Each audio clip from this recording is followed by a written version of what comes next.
This is where the big boys play, huh? We ain't here to play. At the total combined weight.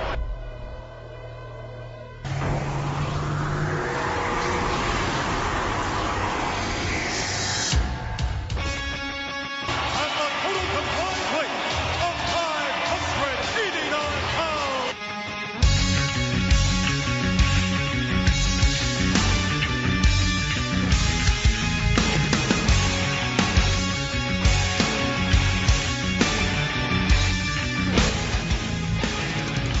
Welcome, ladies and gentlemen, at well over 500 pounds, this is where the big boys play. All right, welcome to the show, everybody. This is a special edition of At a Combined Weight. Today, usually we talk to you about Nitro 20 years ago or wrestling greatness, action figure greatness. Today, we're going to bring you a little bit of a different take on what we're looking at. And as all of you know who listen to the show, Robert is living in Atlanta. He's a aspiring actor, and he's going to take us down his niche part of America, if you will. My niche part of America. I like it. That's right. It's your neck of the woods. So, Indeed. Without further ado, for those of you who are first, this is At a Combined Weight was started as a 20-year look at WCW's Monday Nitro, which is based in Atlanta. So we have, and the only thing that we have Atlanta ties to now is the fact that Robert lives in Atlanta. But welcome to the show nonetheless. Thanks for clicking the link that brought you here. Without further ado, Robert, tell us why we're here today. Well, what we're doing today is we're going to take a look at a web series that was produced here, shot here, the whole 9 yards by a company called GaSM Media. That stands for, that's an acronym for Gaming and Sports Moguls. It's a sister company of a really awesome restaurant right here in Sandy Springs called here. Oh, that was a total cheap pop. Totally was. Not only for GaSM on GaSM's behalf, but of me. I live right here in the heart of Sandy Springs. Right here in Sandy Springs. Nonetheless, right here. Woo! And by God, Sandy Springs.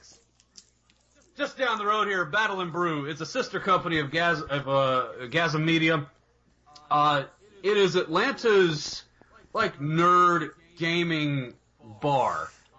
Really neat concept. I mean, people are serious about their gaming these days. You can rent consoles in this restaurant for months at a time. I've heard of cases of people that they'll hold down a console for a whole year.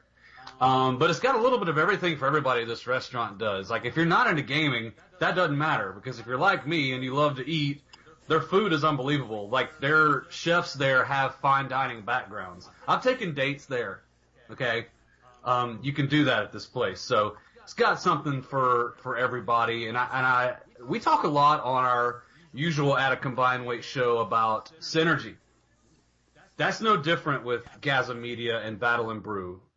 You have this company that does these really cool series and what have you, pretty much based around that whole gaming universe or nerd culture, fantasy, sci-fi, etc. So I've worked with GaSM Media a good bit in their sketch series known as Barrel Turkey. I've been in 5 of them. So I've worked with a lot of the actors that are in Dice Lords, their most recent web series. They've done other stuff too. They've done Rivals, which has been featured at various film festivals. They've won awards. Actually, most recently, this was announced, I think, yesterday. Dice Lords was selected to the Kapow 2016 Intergalactic Film Festival out in Los Angeles. on the left coast. So you're going to have undoubtedly representatives of GaSM Media go out to L.A. for this film festival and represent GaSM Media there for the Dice Lords to be screened and God willing, grab them a few awards.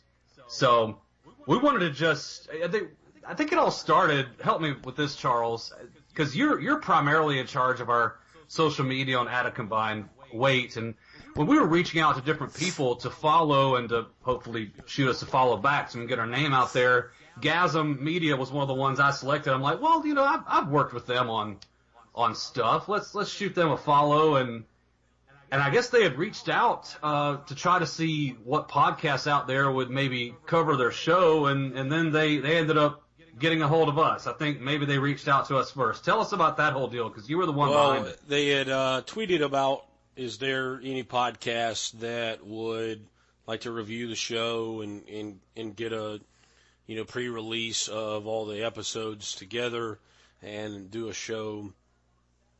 And so I kind of reached out to them and said, is that something that you would want to do? Like, here's what our show is like. And they said, yeah, that'd be great. And so we've been DMing back and forth about everything going on with it. And you and I finally got some time to watch everything, and we're going to talk about it today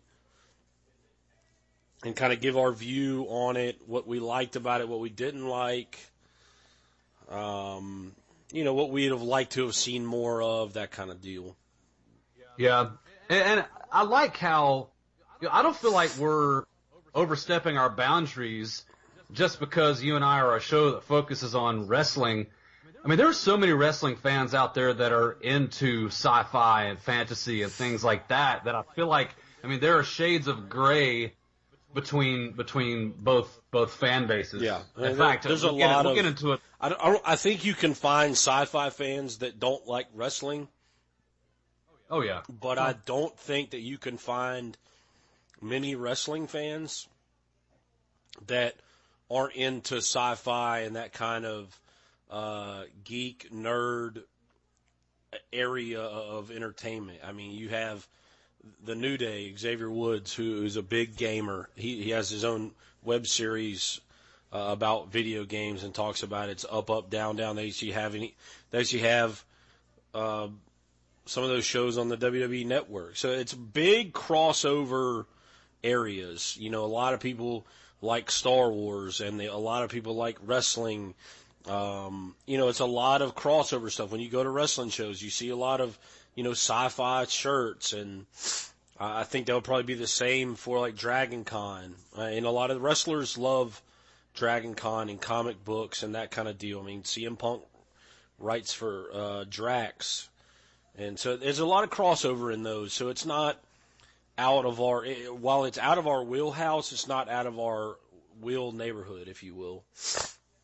Yeah, that's a great way of putting it. So without further ado, we will get into Dice Lords. We won't spend too much time breaking down episode to episode all the way from 1 to 6, because those of you listening, we want you to go and check it out on your own. We don't want to just spoil the hell out of anything. If we do that during this, I'm sorry. Yeah, we're going to spoil it. Try. It's going to be spoiled. But it is, but I don't want to just tie in yourself. You need to watch it yourself and pose your own opinion. This is going to serve as like, oh, well, I want to watch it, so I'm going to look on Rotten Tomatoes and see what it's like. We're going to give you an idea of what it is and what we liked about it and what we didn't. You might have a differing opinion, obviously. Yeah, so while there will be some spoilers in here, we're not going to just ruin it for you. So it starts off, it's episode 1, where we find ourselves in this faraway land, this distant land, with a character that is primarily known as the Benefactor. A voiceover tells us it began as every great story does, as a call to adventure. So we're in that little world, and we're introduced to our 5 main characters: Simon, Golem, Morris, Beverly, and Zeke. But they have these other names, these totally different gimmicks. Well, we're getting introductions to each of them until we get to Zeke's character, played by oh my God, this is hard. If I butcher anyone's name, sorry. Benedetto Robinson. We get to his character, we get a little introduction, and then suddenly we flash into, present day in these guys' basement. They're hanging out, playing what is undoubtedly some kind of like fantasy role-playing type game, and they're just like, they're burying his idea.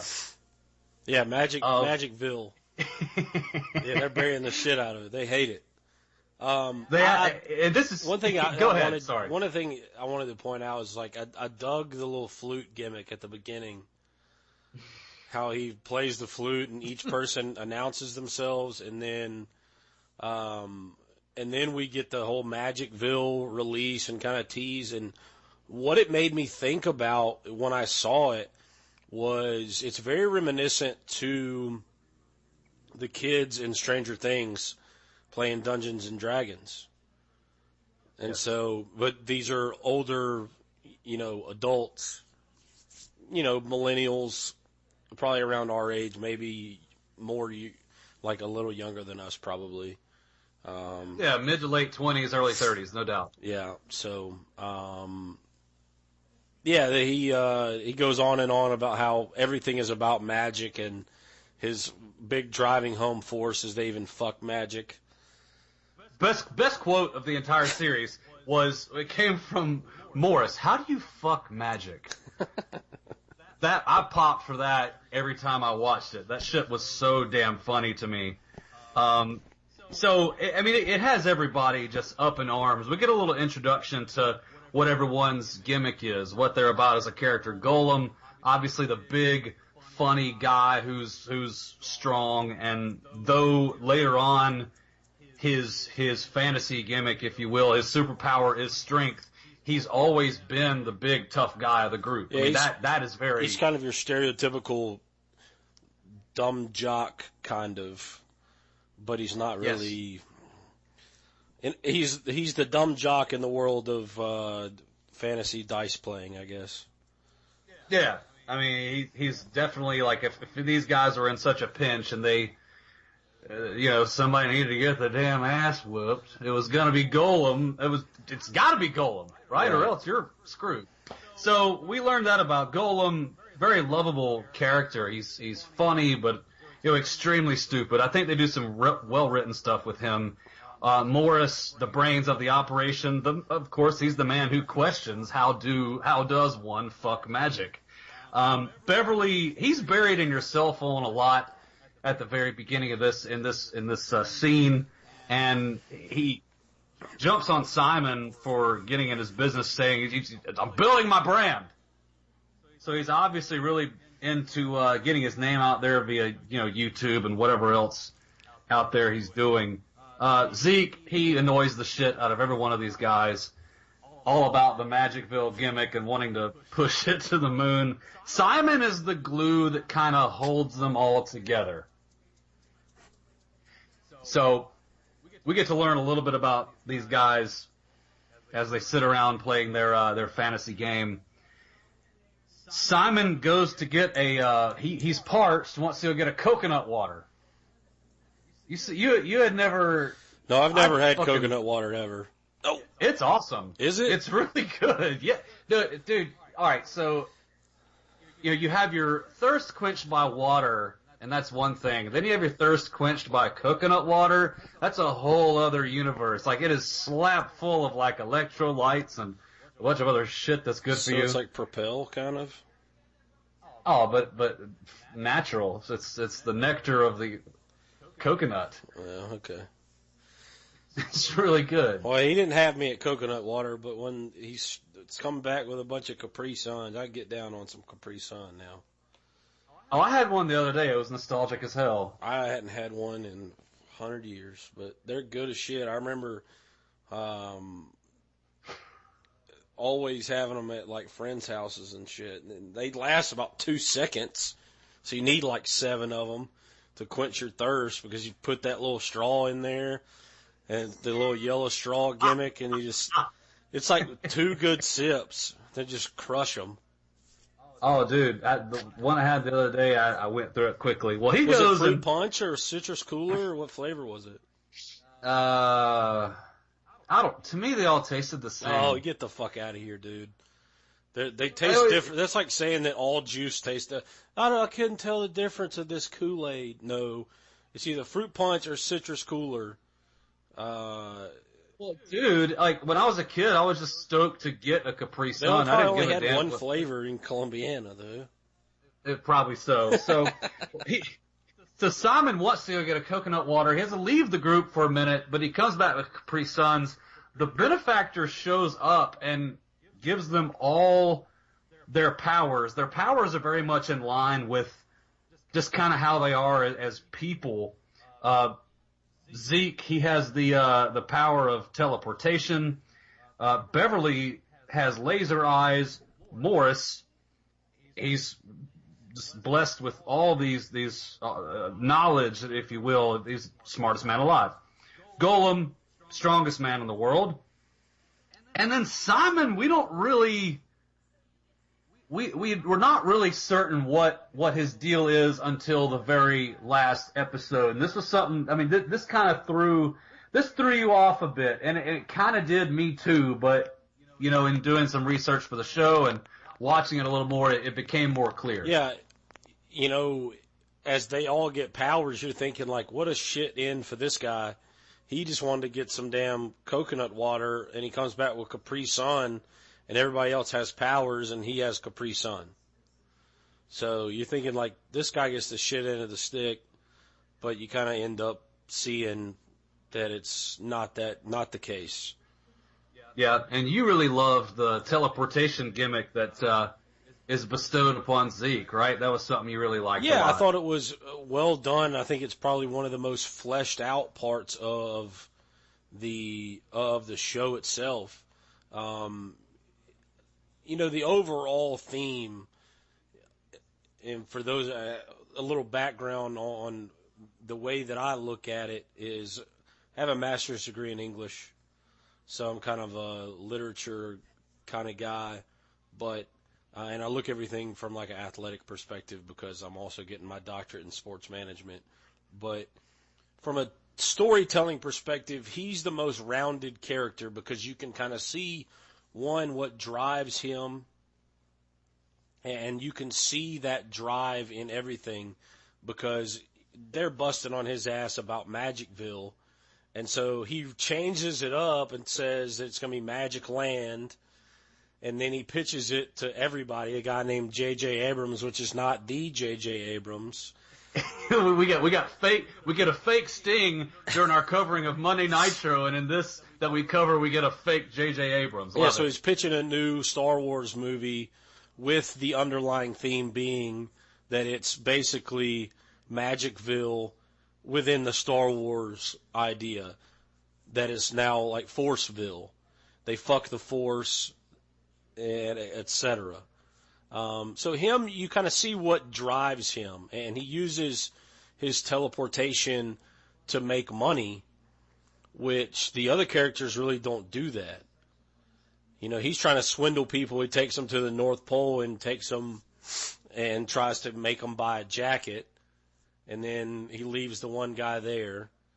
So that was entertaining. He uses his power the most. We see him use it at the video store. You know, he uses it quite a bit.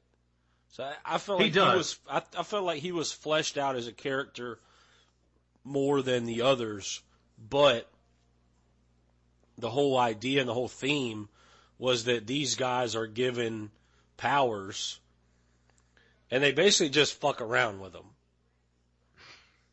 You know, it's like the Justice League or the Avengers got together, and instead of going and saving the world, they like use their laser eyes to open cans of food and stuff, or their super speed to run to the fridge and get a beer before the commercial's over. Well, I mean, they do different things, obviously, but we'll get into that. But that's your overall theme, and I guess it's kind of a take on how everybody's so self-centered in the world today anyway. You know, Yeah. you're too busy fucking around with your new powers that you can't see that there's bad shit going on that you need to stop.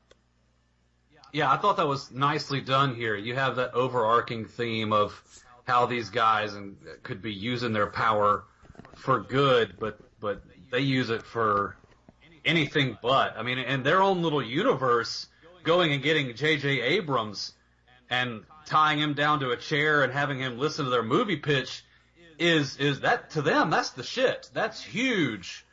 But if you have an apocalyptic situation going on out there, you know, it's really, in the grand scheme, and it's not even J.J. Abrams. No, not at all. Not even, it's not. You don't have the guy. I thought another guy I liked how he utilized his power was Golem. You know, even though he was this big hulking fellow who is not to be messed with, he never forgot how he wanted to woo one Melissa in middle school, but was beat up by a character played by Ben Mitchell, who was actually nominated in last year's 48-Hour Film Festival as he got a Best Actor nod. He was nominated for that. Ben Mitchell's a really talented guy.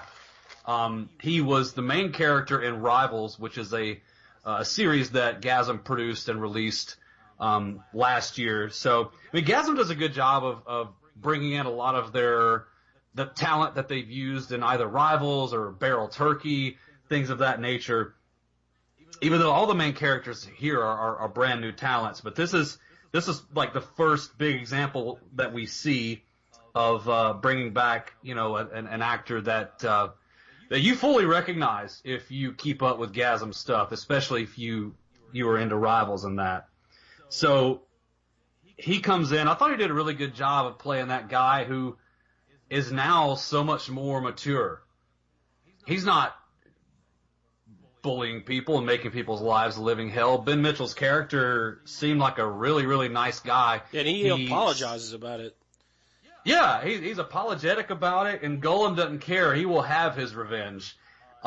It's funny how Golem wants to do the one ultimate push-up that'll hopefully impress Melissa and everybody else. He goes flying through the ceiling into the galaxy and beyond, and Ben's like, well, I guess we could go find... No, I think it's Melissa says, well, I guess we should go find that bomb shelter now, and it's kind of insinuated that he and Ben Mitchell's character are going to go there and bang. Like, he ends up with her. Right. Which I think is funny. Yeah. Like, Golem goes through all this shit, and Melissa was so turned on by the fact that Golem, like, did all this for her to try to win her honor. He didn't even need to do anything else. He just kind of wanted to. It's... you know, indicative of the theme that these guys just kind of take it too far. Like, you wouldn't know. It's like why normal people don't have powers, because they wouldn't be able to kind of rein them in, if you will. Yeah, you had discussed the whole sending that fellow to the North Pole, and that he is played by a guy. I've seen him do a lot of improv here in town. He's a really talented guy. His name escapes me at the moment.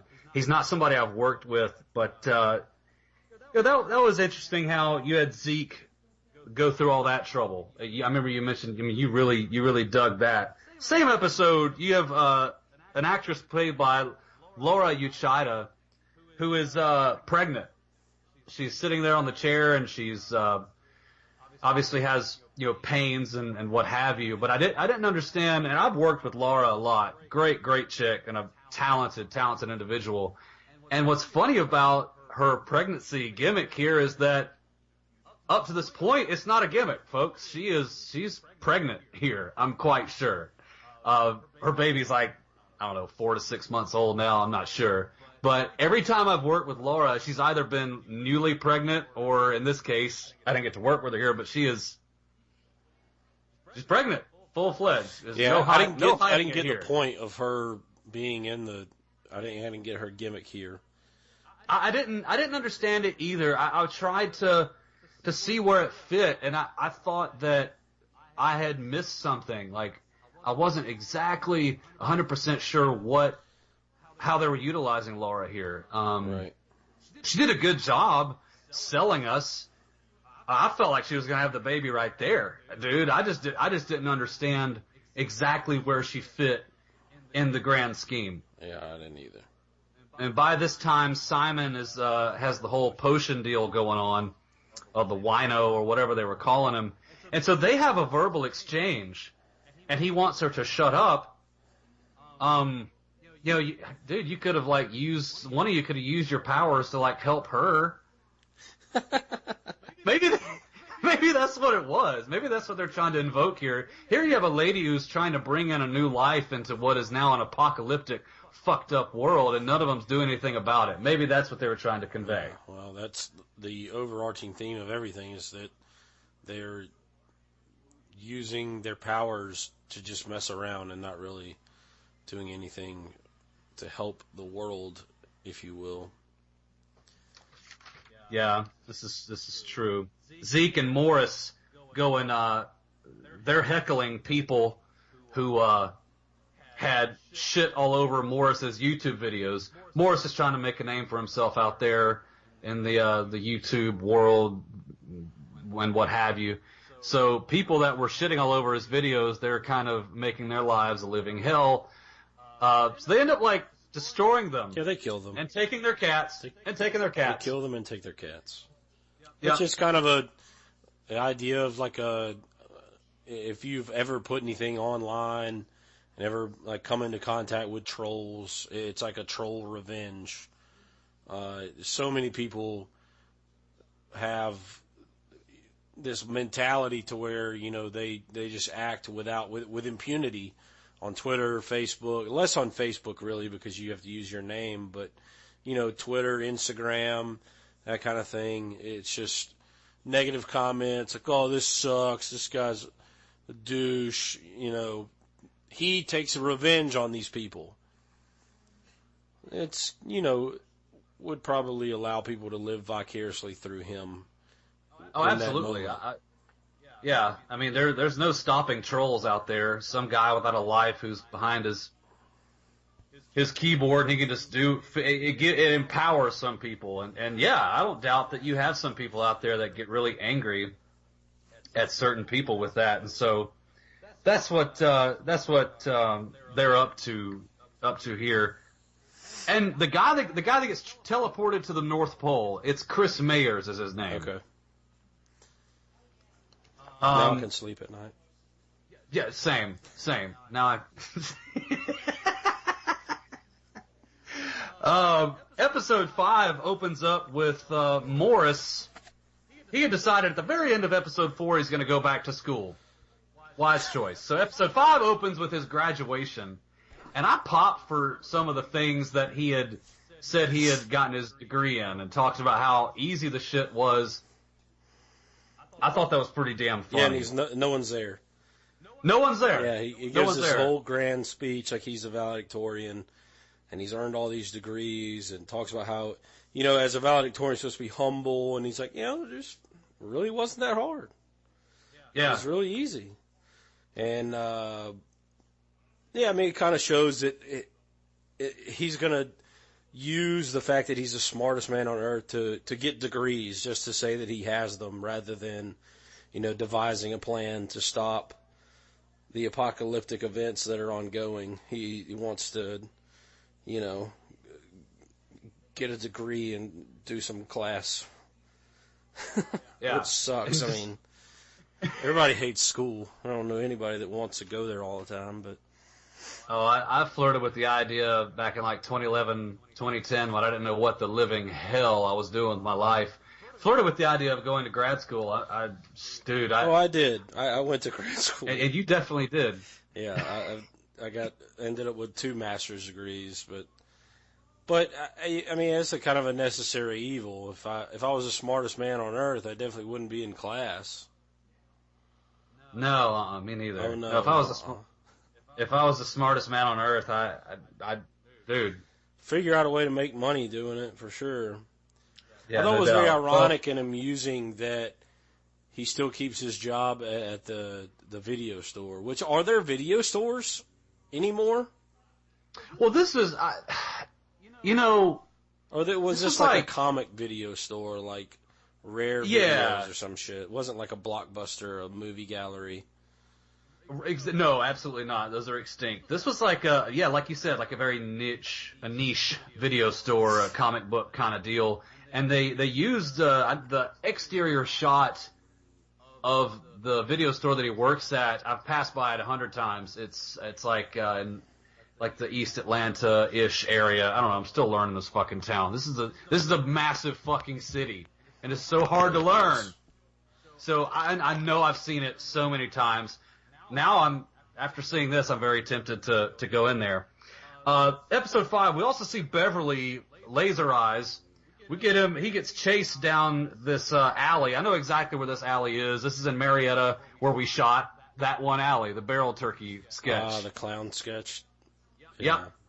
Where I worked with Laura, as we highlighted already. And he's being chased by a gang led by one David Gossett. I gotta spend a little time on Gossett here because, well, he was with me in that alley. So this is Gossett's alley. This is where he terrorizes motherfuckers. But the main reason I need to spend some time on Gossett here is because he is the biggest wrestling fan that I've met out of any Atlanta actors. Well, good. Yeah, huge wrestling fans. Really, first time I ever met him, he was wearing a Bailey shirt. Nice. So I was like, me and this guy are going to get along just fine. But he's an extremely talented actor. I thought he did a really good job with his Latino accent here. He's led by a gang, and instead of like kicking the shit out of Beverly and terrorizing him, they exalt him and tell him that he's the one that's going to get them through the apocalypse. And this pops Beverly. He's like, "Oh, so I'm your god now." And Gossett's like, "No, that's kind of pushing it there, buddy." Beverly takes that to the extreme and has them build him like a throne. What would you call? Yeah, a throne that they. Yeah, they're carrying him out there like he's Macho Man Randy Savage back in the day. The Macho King. Oh, and then he does the William Tell gimmick where he tell them to put the cans on their head, like Varsity Blues. Put the cans on this of your head. Show them what you're made of. Nice. Well, one of the members of the gang, too, is a cat named Kyle Small, who does their SFX over there at GaSM Media, and I'm pretty sure he also does some animation stuff for them.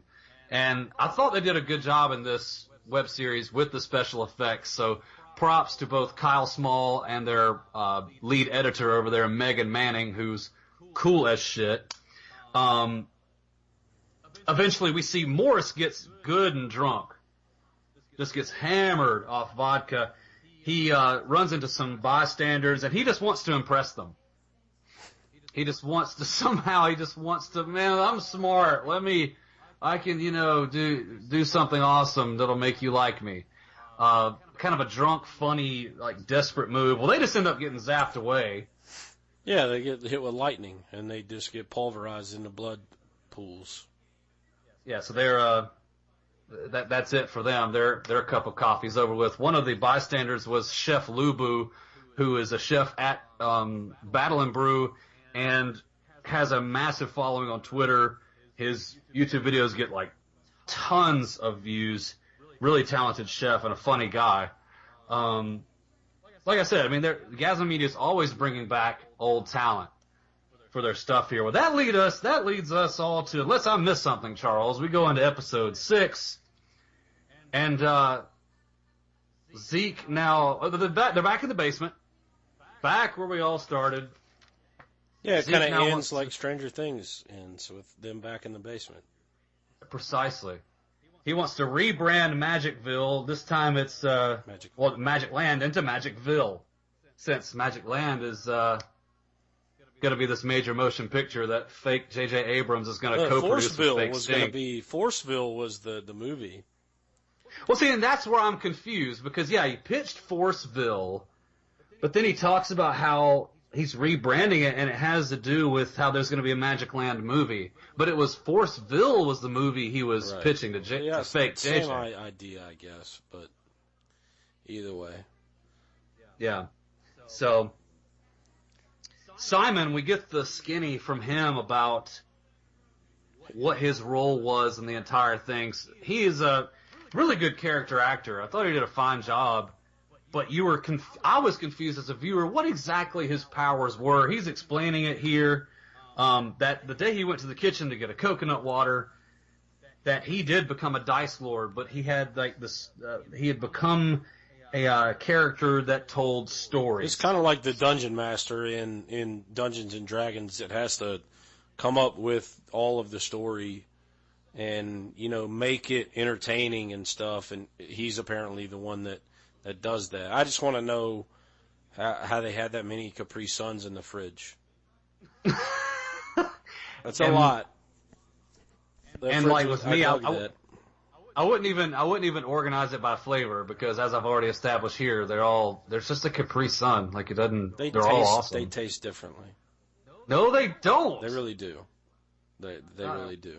So you get the kind of the hammering the home of the theme here too, is that they have all of these powers and they've let it get too far to where it's like, fuck it.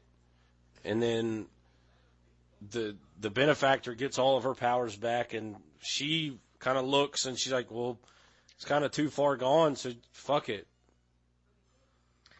Yeah, she shows up and she's really angry that they did not use their powers to save the world. They're like, look what's going on out there. Right.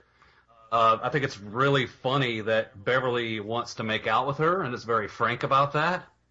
And Zeke just cock blocks him and is like, no, I think you and I should make out, or something to that effect. I thought it was so funny. Yeah. It ends where they started. The world's going to collapse around them, but they're going to sit around and play a brand new fantasy game. This time they have the benefactor, who is played by Sarah Heitzel, who I thought did a fantastic job as this benefactor character. I could see her totally playing so many more roles just like this. I thought she was excellent. But yeah, they have a lady in their fold now. I mean, if you're a group of nerds and you get a lady friend in your group, that's huge. That's everything. Yeah. It's very odd. I mean, it's, you could parallel it to Stranger Things in a way. Oh yeah, we keep coming back to it for a reason. They end up adding a girl to the mix that has powers that they don't understand, and one of them wants to make out with her, and that's it's very, very emblematic of Stranger Things. So, I mean, it's not, you wouldn't parallel it as a whole, but you could take a little things here and there. It's very very similar in its construction as far as the dice and the Dungeons and Dragons kind of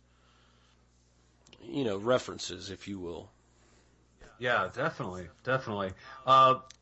This is directed by Michael Monti, who you may remember he was one of the customers in Morris's store that was bitching about his the prices and what have you. Right.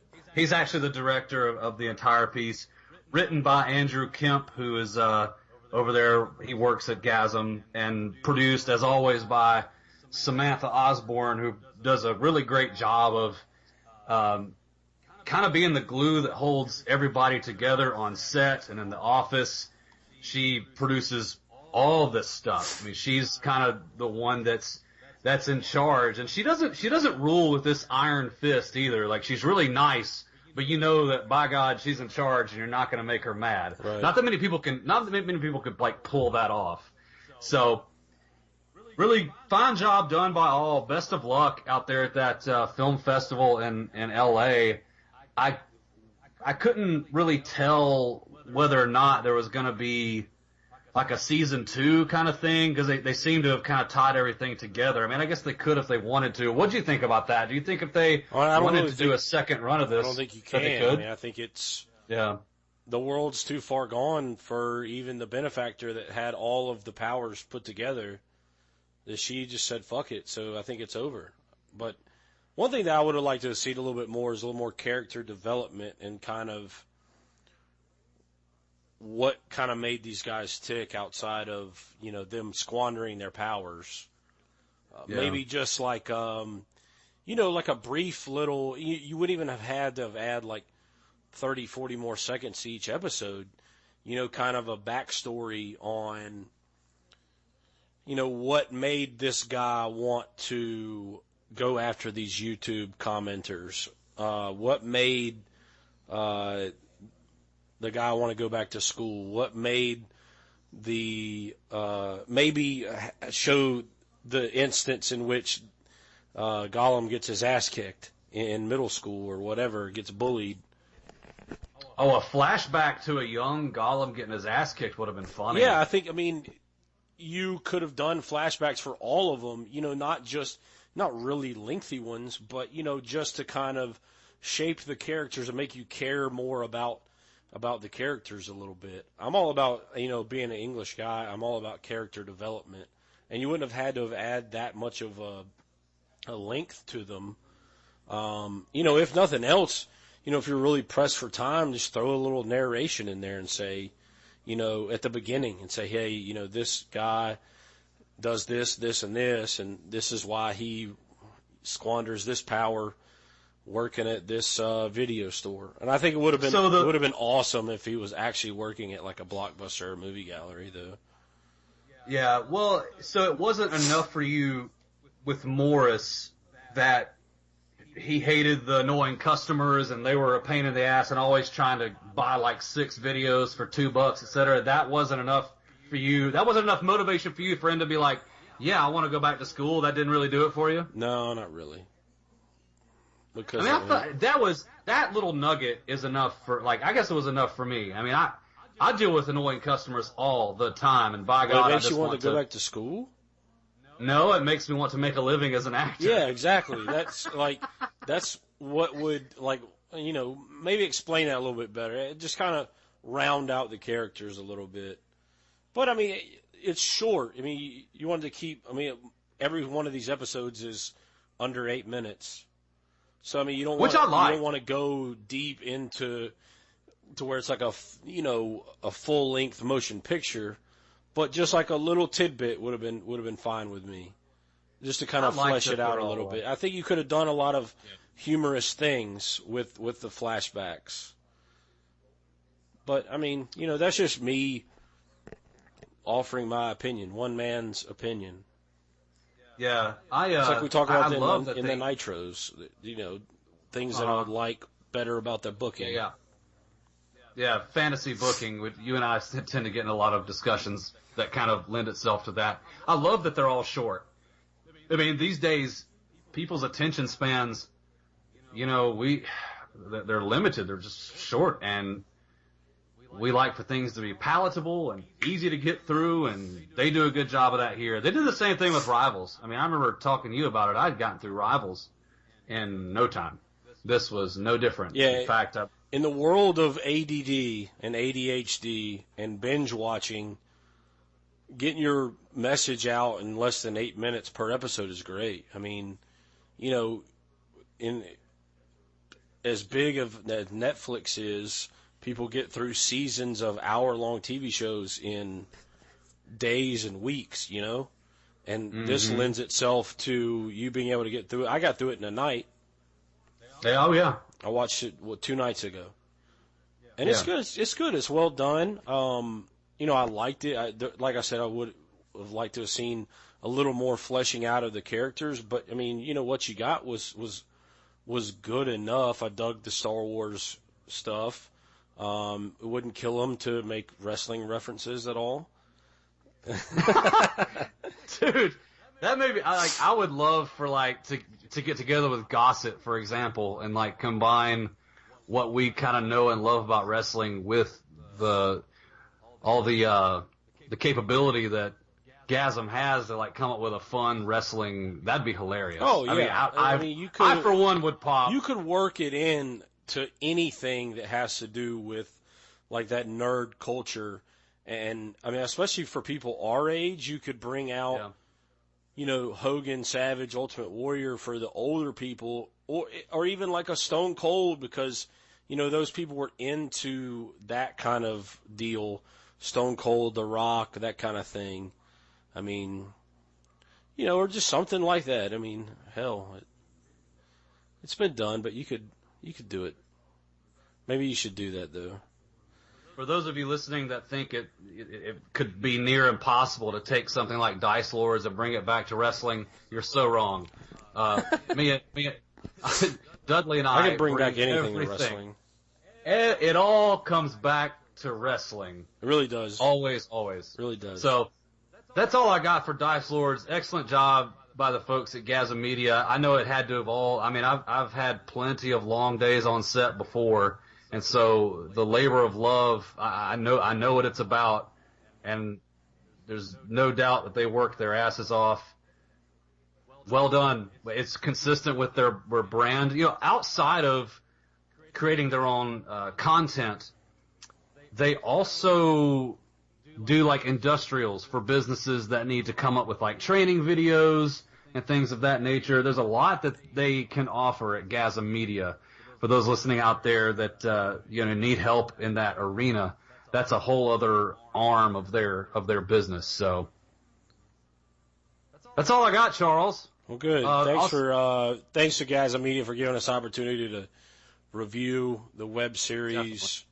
Thanks for clicking the link that brought you here. If you're listening and you want to check out some wrestling goodness, check out our YouTube channel. We're going to be getting into some new and cool stuff coming up. Maybe doing alternative commentary for some football games if you're into that. Glacier. Gotta push the Glacier. Yeah, we've got if you're a WCW fan back in the day, Glacier, we've got an interview coming up with him. It may be exclusive to PWInsiderElite.com for a while, and then we'll release it on YouTube. Because everything we do wrestling-wise goes on over there first, because that's the place to go if you want wrestling news. You need to be there and make sure that you be on that elite track over there. But this was fun. Really was. We talked longer than the episodes lasted, I think, as a whole. But yeah. But again, thanks for clicking the link that brought you here. This has been At a Combined Weight. Yeah. I got a little bit more to offer. I'd be remiss not to throw out the YouTube channel for GaSM Media, youtube.com/GaSM Media channel, and DiceLords.com. You can go there to learn more about Dice Lords. So, yeah, that's all I got. You got anything else? Being_large, Twitter and Instagram, and on Facebook you can shoot me like at Robert McFlurry Actor. You can follow GaSM Media and all the social media as well, so do that too, for sure. Yeah, shoot us a follow on At a Combined Weight. That's our handle on Twitter is at a Combined Weight. If you want to comment on any of our stuff, we are on YouTube. We got our YouTube channel, At a Combined Weight, or you can shoot us an email, atacombinedweight@gmail.com. For Robert McElroy, this has been a special edition of At a Combined Weight, looking at GaSM Media's Dice Lords. We'll see you next time.